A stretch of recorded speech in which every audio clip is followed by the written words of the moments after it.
Empat Berewo dari Goa Sanggreng. Bagian 1. Jilid 1. Ini, kata laki-laki berkumis melintang itu dengan suara kasar. Berikan sama dia, aku harus terima jawaban hari ini juga, Kalingundil. Kau dengar, orang yang bernama Kalingundil mengangguk, diambilnya surat yang disodorkan. Kalau dia banyak bacot, kata laki-laki berkumis melintang itu pula, bikin beres saja. Berangkat sekarang, jika perlu, bawa Saksoko. Kalingundil berdiri dan meninggalkan ruangan itu. Dan bila Kalingundil baru saja lenyap di balik pintu, menggerendenglah Suranyali, laki-laki yang berkumis tebal itu. Betul-betul perempuan laknat, perempuan haram jadah. Dibulatkannya tinju kanannya dan dipukulkannya meja kayu jati di hadapannya. Brak, papan meja pecah. Keempat kaki meja amblas sampai 3 senti ke dalam lantai ubin, dan ubin sendiri retak-retak. Kemudian, dia berdiri. Tubuhnya menggeletar oleh amarah yang hampir tak bisa dikendalikannya lagi, dan mulutnya terbuka kembali. Dia memaki-maki seorang diri. Perempuan keblinger, ditinggal 1 tahun tahu-tahu kawin, bunting malah, dan punya anak malah. Keparat, Suranyali berdiri dengan napas menghempas-hempas di muka jendela. Lalu, dia melangkah ke meja lain yang juga terdapat di ruangan itu. Dari dalam sebuah kendi, diteguknya air putih dingin. Tapi, baru 2 teguk air melewati tenggorokannya, isi kendi itu sudah habis. Keparat, maki Suranyali lagi.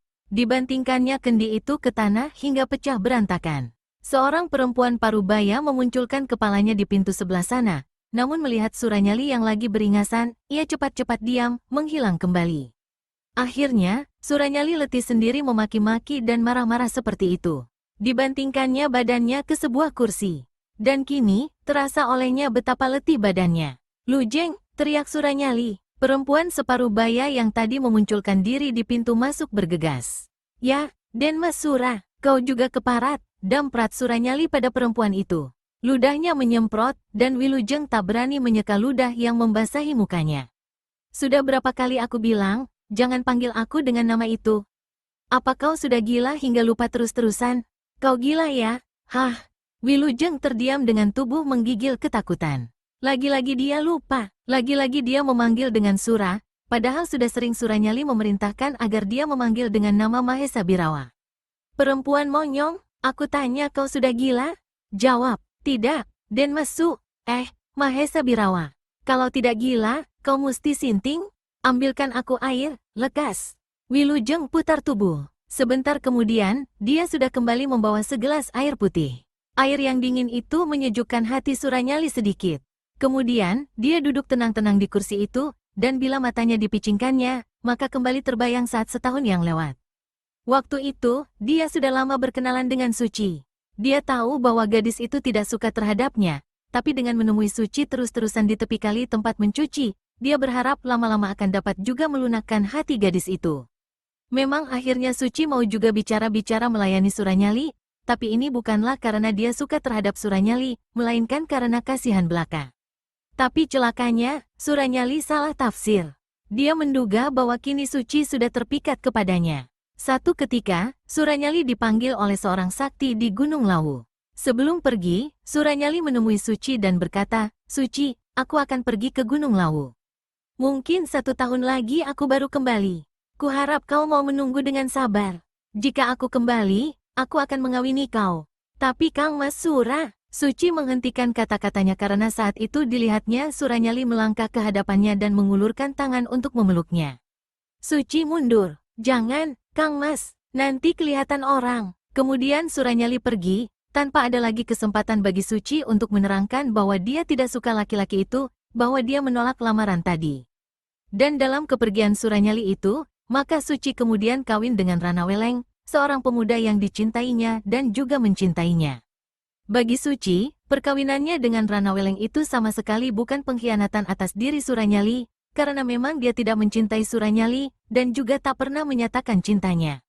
Demikianlah, bila hari itu Suranyali kembali dari perjalanannya, maka kabar yang pertama yang didengarnya, yang begitu menyentakkan darah amarahnya, ialah bahwa Suci telah kawin dengan Ranaweleng.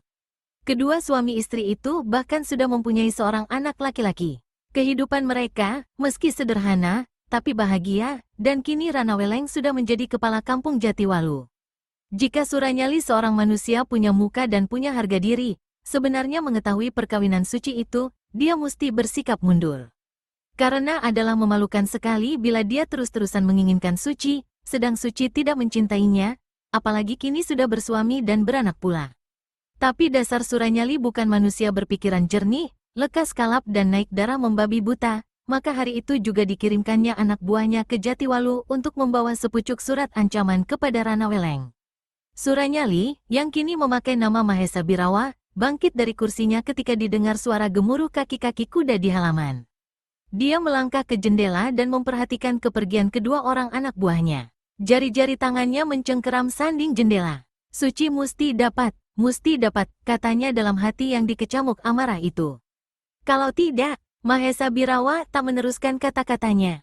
Sebagai gantinya, tangan kirinya bergerak memukul dinding jendela. Dan kayu sanding itu pecah berantakan. Jilid 2. Keduanya menghentikan kuda di hadapan seorang laki-laki tua yang tengah mencabuti rumput halaman. Tanpa turun dari kudanya, Kalingundil bertanya dengan membentak kasar, "Ini rumahnya Rana Weleng?" Orang tua berdiri perlahan-lahan dari jongkoknya. Ketika berdiri, nyatalah bahwa tubuhnya pendek dan bongkok. Ditengadahkannya kepalanya dan dikeataskannya topi bambu yang menutupi keningnya untuk dapat melihat orang yang telah bicara kepadanya. Orang tua ini tak segera berikan jawaban, melainkan melirik kepada Saksoko yang duduk di atas punggung kuda di sisi kanan Kalingundil. "Orang tua bego," maki Kalingundil. Laki-laki bertubuh langsing ini memang bersifat tidak sabaran. "Aku tanya, ini rumahnya Rana Weleng?" "Ya," jawab Kalingundil. "Ada keperluan apa, saudara?" Si gemuk pendek Saksoko kini yang buka suara. Suaranya parau dan tidak enak didengar. "Tak perlu tanya keperluan kami. Kamu orang tua pikun, minggirlah." Saksoko menyentakkan tali kekang kudanya. Sekali kuda itu menghambur ke depan, maka terpelantinglah si orang tua kena terajang kaki binatang yang ditunggangi Saksoko itu. Orang tua itu bangun dengan perlahan-lahan. Matanya yang mengabur dimakan umur kelihatannya menyorot. Dengan kaki kirinya, ditendangnya secara acuh tak acuh topi bambunya yang tergeletak di tanah. Topi itu melesat ke muka laksana anak panah cepatnya, dan menghantam kemaluan kuda yang ditunggangi oleh Saksoko. Kuda jantan itu meringkik dahsyat. Kedua kaki depannya melonjak ke atas tinggi-tinggi, dan Saksoko terpelanting ke tanah. Si orang tua diam-diam merasa puas. Dengan sikap seperti tidak terjadi apa-apa, dia memutar tubuh, jongkok kembali, dan mulai lagi mencabuti rerumputan di halaman. Bola mata laki-laki gemuk pendek itu berpijar-pijar. Untuk beberapa lamanya, segala sesuatunya menjadi guram dalam pemandangannya. "Saksoko, ada apa dengan kau?" tanya Kalingundil terkejut dan heran. "Aku sendiri tidak tahu," sahut Saksoko seraya bangun dengan menepuk-nepuk pantat celananya. Dia memandang berkeliling. Tidak ada siapa-siapa, kecuali orang tua yang tadi tengah mencabuti rumput. Kemudian, mata laki-laki itu membentur topi bambu yang tergeletak tak berapa jauh dari tanah. Hatinya curiga, tapi bila dilihatnya lagi orang tua kurus dan bongkok itu, kecurigaannya menjadi sirna. Tak mungkin, pikirnya, tak mungkin kalau kakek-kakek pikun itulah yang telah melemparkan topi bambu itu ke kuda tunggangannya. Kalingundil juga memandang berkeliling dengan hati bertanya-tanya. Dilihatnya orang tua itu, dilihatnya topi itu. Kemudian dia berkata, "Kurasa orang tua kerempeng itu." Kalingundil memang lebih tajam penglihatannya dan perasaannya. Dalam ilmu silat pun, dia lebih tinggi 2 tingkat di atas Saksoko. "Mana mungkin," kata Saksoko pula tidak percaya. "Coba kita lihat." Kalingundil turun dari kudanya. Diambilnya topi yang tergeletak di tanah. Diperhatikannya topi bambu ini seketika. Matanya melirik pada orang tua yang masih jongkok dan mencabuti rumput dekat pagar halaman. Kalingundil menggerakkan tangan kanannya. Topi terlepas dari tangan itu dan melesat deras ke arah kepala si orang tua. Begitu acuh tak acuh sekali, orang tua yang jongkok membelakangi itu gerakkan tangan kanannya untuk menggaruk bagian belakang kepalanya.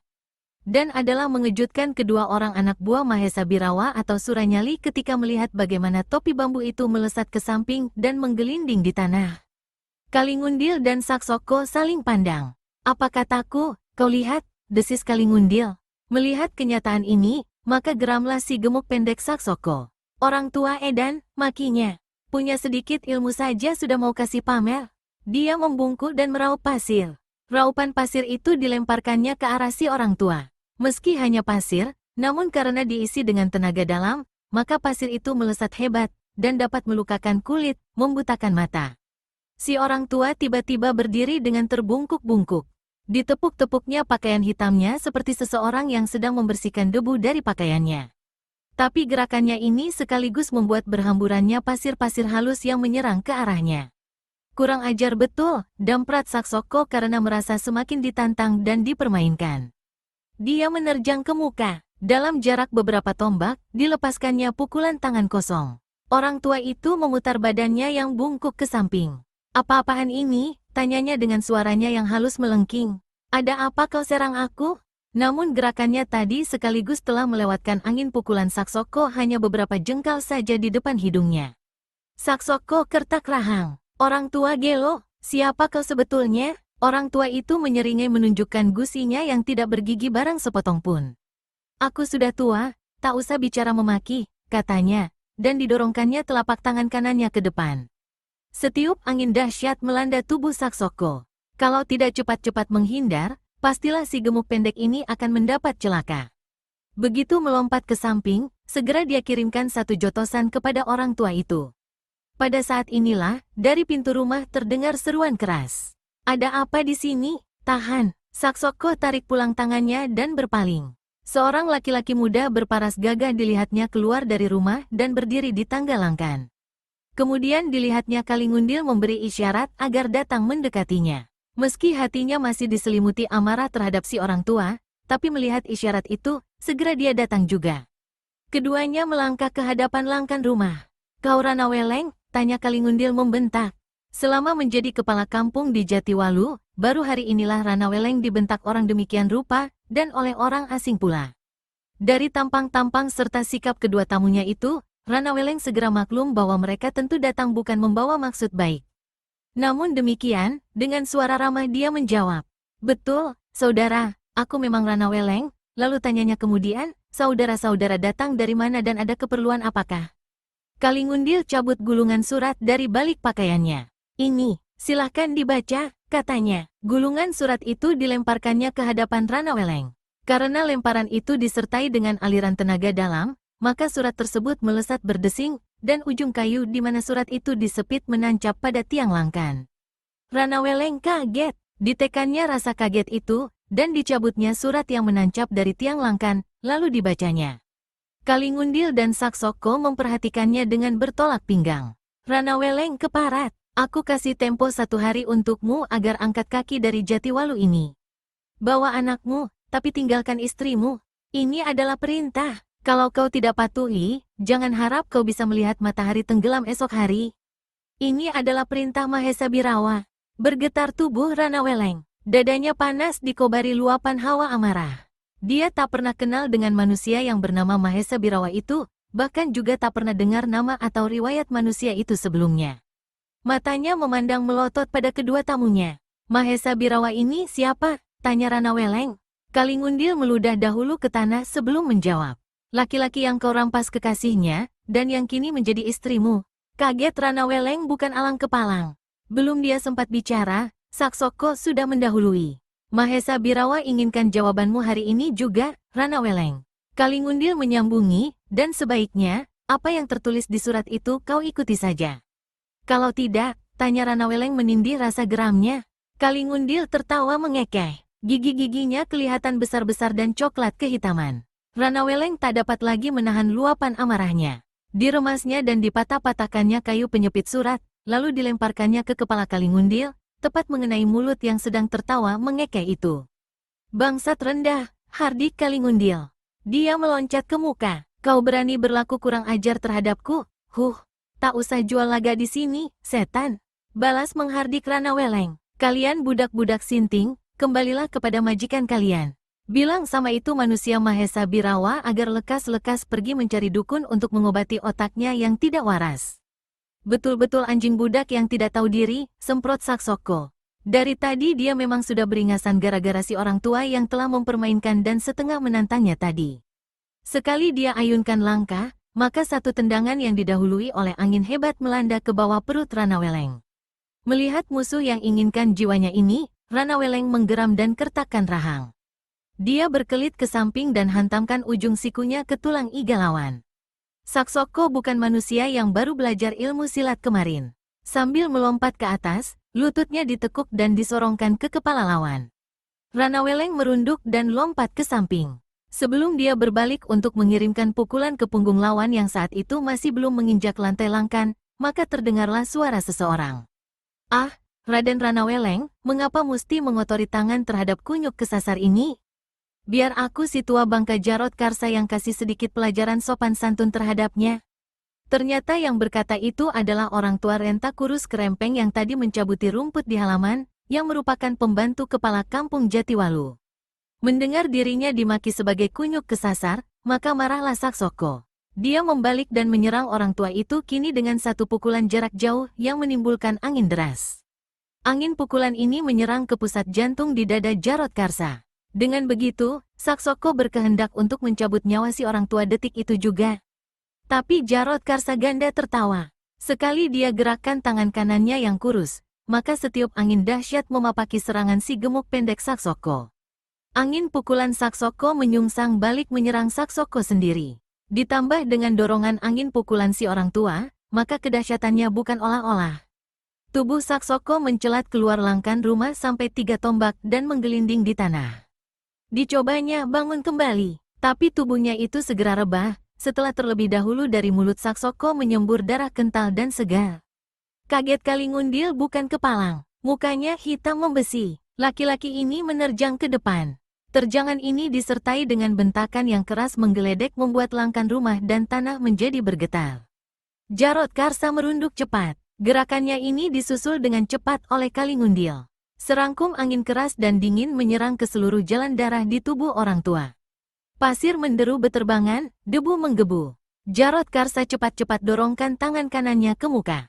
Maka 2 angin pukulan bertemu di udara menimbulkan suara berdentum seperti letusan meriam. Tubuh Jarod Karsa kelihatan bergoyang gontai, sedang Kalingundil terdampar ke tanah, tapi cepat bangun lagi. Keringat dingin memercik di kening anak buah Mahesa Birawa ini. Nyalinya menciut kecil. Tanyana si orang tua memiliki kehebatan demikian rupa. Tak diduganya sama sekali kalau tenaga dalamnya ada di bawah angin berhadapan dengan tenaga dalam Jarod Karsa. Tapi laki-laki ini, yang menjadi buta matanya dan tumpul pikirannya karena amarah dan kebencian yang meluap, tidak memikirkan lagi bahwa sesungguhnya si orang tua bukan tandingannya. Kedua tangannya dipentang ke muka. Tangan itu kelihatan bergetar. Jarod Karsa dan juga Ranaweleng memperhatikan gerak-gerik manusia itu dengan tajam. Kelihatan kini bagaimana sepasang lengan Kalingundil sampai ke jari-jari tangannya berwarna kehitaman. Ha, terdengar kekehan si tua Jarod Karsa, kau hendak pamerkan ilmu lengan tangan baja? Kalingundil terkejut karena belum apa-apa musuh sudah mengetahui ilmu simpanan yang paling diandalkannya. Tapi ini tidak diperlihatkannya, bahkan dia pentang mulut. Bagus, penglihatanmu masih tajam juga, Tapi tahukah kau kehebatan ilmu pukulan lengan tangan baja ini? Kau tak perlu banyak bacot, Kalingundil, majulah, tantang Jarod Karsa. Kalingundil menggeram. Kebetulan saat itu dia berdiri di dekat langkan rumah. Sekali ayunkan tangan kanannya, maka, brak, tiang langkan yang besarnya hampir menyamai paha manusia patah. Atap rumah menurun miring. Sebenarnya Jarod Karsa kagum juga dengan kehebatan ilmu lawannya itu. Tapi sebagai orang tua yang sudah banyak pengalaman dalam dunia persilatan, masakan dia jerih menghadapi ilmu pukulan macam begitu saja. Ayo monyet kesasar, majulah, katanya dengan terbungkuk-bungkuk. Kedua telapak kaki Kalingundil menjejak tanah. Tubuhnya melesat ke muka, sedikit miring. Kaki kiri dan kanan mengirimkan serangan berantai terlebih dahulu, kemudian menyusul sepasang lengannya yang menghitam oleh aji, lengan tangan baja. Angin yang ditimbulkan oleh serangan 2 lengan ini dahsyatnya bukan alang kepalang, tajam dan memerihkan mata. Lengan kiri membabat ke pinggang Jarod Karsa, kalau kena, pastilah pinggang orang tua itu akan terkutung 2. Lengan kanan menghantam dari atas ke bawah, mengincar batok kepala Jarod Karsa. Dapat dibayangkan bagaimana dalam sekejapan mata lagi, kepala si orang tua akan hancur berantakan. Pekikan setinggi langit yang hampir merupakan lolongan serigala haus darah melengking menegakkan bulu roma. Kalingundil melingkar di tanah. Nafasnya sesak, lidahnya menjulur keluar seperti orang yang tercekik, dan matanya melotot. Tubuhnya bergerak-gerak beberapa lamanya, kemudian ketika darah menyembur dari mulutnya, tubuh itu pun tak bergerak-gerak lagi. Kalingundil pingsan menyusul kawannya yang terdahulu. Ranaweleng menghela napas dalam. Dipandanginya kedua manusia yang melingkar di tanah itu. Kemudian, dia berpaling pada si orang tua. Bapak Jarod Karasa, kau kenal dengan manusia yang bernama Mahesa Birawa itu? Jarod Karsa menggeleng. Siapa dia tak penting, Raden. Yang penting ialah, mulai saat ini kita mesti waspada karena cepat atau lambat manusia itu pasti datang ke sini untuk membuat perhitungan dengan kita. Ranaweleng mengangguk. Aku tak ingin melihat kedua orang ini lebih lama di depan rumahku. Bereskan mereka, Pak Jarod. Si orang tua tertawa mengekeh. Tak usah khawatir, tak usah khawatir. Aku akan sapu mereka dari depan hidungmu, Raden. 2 kali kaki kanan Jarod Karsa yang kurus kering itu menendang. Tubuh Kalingundil dan Saksoko mencelat seperti bola, dan angsrok di luar pagar halaman. Jilid 3. Kedua mata Mahesa Birawa alias Suranyali yang menutup dalam tidur-tidur ayam membuka lebar-lebar bila telinganya menangkap suara derap kaki kuda yang memasuki pekarangan. Dia bangun dan melangkah cepat ke pintu muka. Dan matanya yang tadi membuka lebar itu kini tampak membeliak. Setengah meloncat, dia turun ke tanah. Ada apa dengan kalian? Tanya Mahesa Birawa. Pertanyaan ini hampir merupakan teriakan. Kedua kuda itu berhenti. Penunggangnya, Kalingundil dan Saksoko, turun perlahan-lahan. Pakaian mereka kotor oleh darah dan debu. Muka keduanya pucat pasi. Melihat ini, Mahesa Birawa segera maklum bahwa kedua anak buahnya itu mendapat luka dalam yang parah. Kalingundil berdiri terbungkuk-bungkuk sambil mengurut dada. Pemandangannya masih berkunang-kunang. Saksoko, begitu menginjakan kedua kakinya di tanah, segera tergelimpang, muntah darah lagi, lalu pingsan. Mahesa Birawa melompat dan cepat menubruk Saksoko. Dari dalam sabuknya, dikeluarkannya sebutir pil dan dimasukkannya ke dalam mulut Saksoko. Sebutir lagi kemudian diberikannya pada Kalingundil. Telan cepat, katanya. Kalau sudah, lekas atur jalan napas dan darahmu. Kalingundil menelan pil yang diberikan, lalu cepat-cepat duduk bersila di tanah untuk mengatur jalan napas dan darahnya. Tak lupa, dia mengalirkan tenaga dalamnya ke bagian tubuh yang tadi kena terpukul. 1 jam kemudian, keadaan Kalingundil boleh dikatakan siuman, meski masih berbaring menelentang di atas sebuah tempat tidur. Sekarang, kata Mahesa Birawa sangat tidak sabar dan sambil menggeprak meja, terangkan apa yang terjadi, Kalingundil. Kalingundil tarik napas panjang, diurutnya dadanya beberapa kali, lalu mulailah dia memberi keterangan. Dan bila Mahesa Birawa selesai mendengar keterangan itu, maka mendidih darah di kepalanya. Mukanya hitam membesi. Kumisnya yang tebal melintang bergetar. Matanya yang memang sudah besar itu, dalam keadaan melotot seperti mau tanggal dari rongganya. Kalingundil, siapkan kudaku, panggil Majineng dan Krocoweti. Kalian bertiga ikut aku ke tempatnya itu manusia haram jadah. Lekas, Kalingundil tanpa banyak bicara tinggalkan tempat itu. Tak lama kemudian, kelihatanlah 4 orang penunggang kuda menderu laksana terbang. Debu mengepul, pasir berhamparan. Mahesa Birawa memacu kudanya di muka sekali. Orang tua bernama Jarod Karsa itu mengusap dagunya. Tanpa berpaling pada Ranaweleng yang berdiri di sampingnya dengan mata yang memandang tajam ke muka, dia berkata, "Dugaan kita tidak salah, Raden. Mereka datang. Agaknya yang di depan sendiri itu adalah manusia yang bernama Mahesa Birawa." Ranaweleng memandang pula ke muka. Hatinya mengeluh. Inilah pertama, selama menjadi kepala kampung, dia menghadapi kesukaran dan kekerasan macam begini. Bahkan dia tadi belum sempat menyelesaikan pembicaranya dengan Suci ketika Jarod Karsa memanggilnya, memberitahu kedatangan 4 penunggang kuda itu. Ketika Mahesa Birawa sampai di halaman, Suci pun saat itu sudah berdiri di belakang suaminya. Mahesa Birawa hentikan kudanya. Sorotan matanya seganas kelaparan tertuju pada Ranaweleng. Di belakangnya, Kalingundil memberikan bisikan. Laki-laki tua yang berdiri di dekat tiang itulah bangsatnya yang telah mencelakai aku dan Saksoko. Hati-hati terhadap dia, Mahesa. Ilmunya tinggi sekali. Kau manusia kintal, tutup mulut. Tak usah kasih nasihat padaku, membentak Mahesa Birawa. Kalingundil terdiam, digigitnya bibirnya. Dan saat itu, dendam serta bencinya terhadap kedua orang yang berdiri di langkan rumah itu, terutama Jarod Karsa, tak dapat dilukiskan. Mahesa Birawa memandang sekilas pada Suci yang berdiri di belakang suaminya.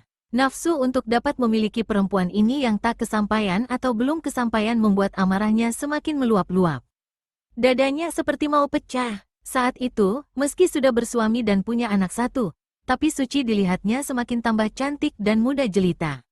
Bola mata Mahesa Birawa bergerak ke jurusan Jarod Karsa, setelah terlebih dahulu menyapu tampang Ranaweleng dengan garangnya. Anjing tua yang di atas langkan, turunlah untuk menerima mampus, suara Mahesa Birawa begitu lantang dan menggeletarkan karena disertai tenaga dalam yang tinggi sudah mencapai puncak kesempurnaannya. Jarod Karsa sunggingkan senyum tawar. Sekali dia menggerakkan kedua kakinya, maka setengah detik kemudian dia sudah berdiri di tanah, beberapa tombak di hadapan kuda Mahesa Birawa. Gerakannya waktu melompat tadi enteng sekali. Senyum datar yang mengejek tersungging lagi di mulut orang tua ini. Ini manusianya yang bernama Mahesa Birawa?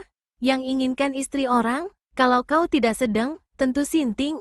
Apa kunyukmu yang satu ini sudah kasih tahu padamu agar mencari dukun untuk mengobati otak miringmu? Bergetar badan Mahesa Birawa mulai dari ubun-ubun sampai ke ujung jari-jari kaki. Anjing tua yang tak tahu diri, hari ini terpaksa kau harus pasrahkan nyawa kepadaku. Mahesa Birawa enjot diri, melompat turun dari kuda. Dalam keadaan tubuh melayang demikian rupa, kedua tangannya dipukulkan ke muka. Dua rangkum angin sedahsyat badai menyerbu orang tua yang membungkuk itu. Debu dan pasir mengebubu, Jarod Karsa melengking dan melompat setinggi 3 tombak ke atas. Angin pukulan yang dahsyat lewat di bawah kedua kakinya. Pada detik dia hendak mengirimkan serangan balasan, maka berserulah Ranaweleng, "Bapak Jarod, minggirlah, biar aku yang hadapi manusia pengacau ini."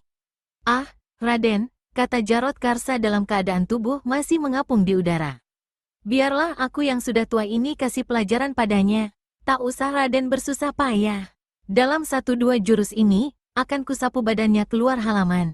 Mahesa Birawa kertakkan rahang. Dua tinjunya bergerak susul-menyusul. Deru angin yang dahsyat melanda ke arah Jarod Karsa. Si orang tua, yang rupanya ingin menjajaki sampai di mana ketinggian tenaga dalam lawan, balas mengirimkan pukulan tangan kosong. Glaar, letusan sedahsyat meriam berdentum ketika dua tenaga dalam itu saling bentrokan di udara. Gendang-gendang telinga seperti menjadi pecah dan pekak. Tubuh Mahesa Birawa kelihatan berdiri gontai beberapa detik lamanya. Sedangkan Jarod Karsa jatuh duduk di tanah, mandi keringat dingin. Bukan saja Jarod Karsa sendiri, tapi Ranaweleng pun kagetnya bukan main. Suci yang berdiri di belakang suaminya dan menyaksikan itu menjerit tertahan, karena menyangka si orang tua mendapat celaka besar. Ternyata tenaga dalam Mahesa Birawa demikian tingginya, lebih tinggi dari tenaga dalam Jarod Karsa. Tahu kalau tenaga dalam lawan lebih unggul dari dia, Jarod Karsa segera melompat dan menyerang. Kedua tangannya bergerak demikian cepat, hampir tak kelihatan, menyapu-nyapu, dan sekali-kali menjotos ke muka dengan dahsyatnya. Hampir 2 jurus, Mahesa Birawa terkurung oleh pukulan-pukulan yang anginnya memerihkan matanya. Mahesa Birawa atau Suranyali mau tak mau mempercepat pula gerakannya. Tubuhnya kini laksana bayang-bayang. Bila 1 jurus lagi berlalu, maka Jarod Karsa mulai merasakan tekanan-tekanan serangan yang membuatnya harus berhati-hati. 3 jurus lagi berlalu. Tubuh kedua manusia itu sudah hampir tak kelihatan karena cepatnya gerakan mereka, ditambah lagi dengan debu serta pasir yang menggebubu ke udara menutupi keduanya. Tiba-tiba, diiringi dengan lengkingan yang menggetarkan dengan satu gerakan yang sukar ditangkap oleh mata Jarod Karsa, dengan mengandalkan ilmu mengentengi tubuhnya yang lebih tinggi sedikit dari lawan, dia menyorongkan siku kirinya ke muka. Tubuh lawan dilihatnya mengelak ke samping, dan sekaligus tangannya yang lain memapaki gerakan mengelak dari Mahesa Birawa. Bukek, Mahesa Birawa terjajar sampai 2 tombak ke belakang. Mulutnya memencong menahan sakit pukulan tangan kanan Jarod Karsa yang bersarang di dada kirinya. Cepat-cepat dialirkannya tenaga dalamnya ke bagian yang terkena itu. Jarod Karsa tertawa mengekeh. "Jika kau masih juga belum mau angkat kaki dari sini bersama kunyuk-kunyukmu itu, jangan menyesal kalau mukamu nanti akan benjat-benjut macam mangga busuk." Tampang Mahesa Birawa kelang membesi.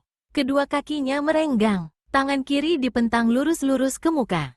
Tangan kanan ditarik tinggi-tinggi ke belakang di atas kepala. Pelipisnya bergerak-gerak. Tangan kanan Mahesa Birawa kemudian kelihatan menjadi hijau dan bergeletar. "Bangsat tua bangka," kertak Mahesa Birawa, "lihat tangan kananku. Kenalkah kau akan pukulan yang akan kulepaskan ini?" Jarod Karsa kerutkan kening. Matanya memandang lekat-lekat ke tangan kanan Mahesa Birawa yang semakin lama semakin bertambah hijau itu. Meski dia sudah hidup hampir 70 tahun, meski pengalamannya di dunia persilatan setinggi langit sedalam lautan, namun kali ini mau tak mau tergetar juga hatinya melihat tangan kanan lawan itu. Ditambah lagi, dia sama sekali tidak tahu ilmu pukulan apakah yang akan dilancarkan oleh lawannya. Akan tetapi Rana Weleng, begitu melihat tangan Mahesa Birawa yang menjadi hijau itu, kagetnya bukan main. Dengan cepat, dia memberikan bisikan pada Jarod Karsa dengan mempergunakan ilmu menyusupkan suara. Bapak Jarod, hati-hati, pukulan yang hendak dilepaskan itu adalah pukulan kelabang hijau. Hebatnya bukan main, dan sangat beracun. Jarod Karsa menindih rasa terkejutnya. Pukulan kelabang hijau, keluhnya dalam hati. Hampir-hampir tak dapat dipercayanya kalau tidak menyaksikan sendiri. Dia tahu betul bahwa di dunia persilatan hanya ada satu manusia yang memiliki ilmu pukulan yang dahsyat ini, yaitu seorang resi bernama Tapak Gajah yang diam di lereng Gunung Lawu. Tapi kini, muncul seorang lain yang memiliki ilmu pukulan itu. Apakah Mahesa Birawa ini muridnya Tapak Gajah?